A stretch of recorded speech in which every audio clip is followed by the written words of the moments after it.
C'est comme un nouvel exode. Ramasser ces maigres biens, les emporter à bout de bras, sans savoir où l'on dormira cette nuit.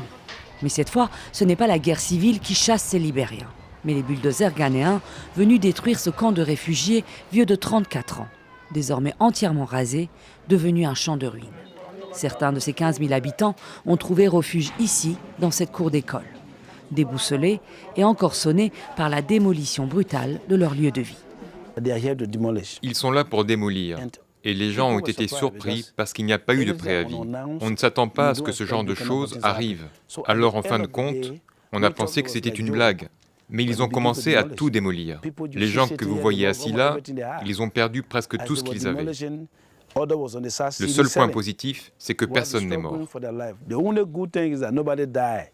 Mais tous sont de nouveau sans-abri.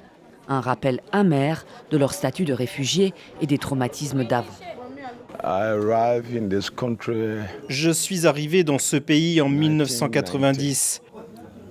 Le 4 novembre 1990.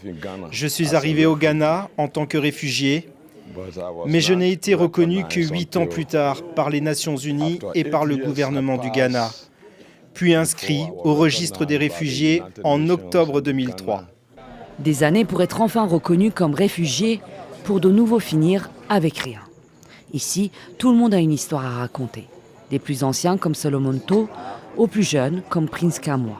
Tandis que tout le monde dort sur ses bancs d'écolier, le jeune homme, lui, étudie et rêve de reprendre ses cours. À cause de cette démolition du camp, je n'ai pas pu aller à l'école. Parce que toutes mes affaires ont été détruites, mes bottes, mon uniforme, tout a été détruit.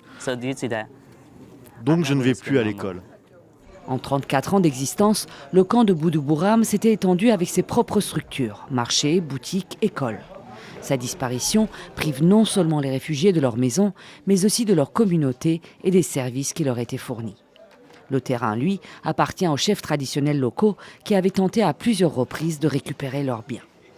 Désormais, ces familles libériennes espèrent recevoir de l'aide du gouvernement pour être relogées ailleurs. D'où les files d'attente devant les locaux du Conseil ghanéen pour les réfugiés. Situé à une quarantaine de kilomètres de la capitale Accra, le camp de Boudou-Bouram n'était plus répertorié comme camp de réfugiés depuis 2012.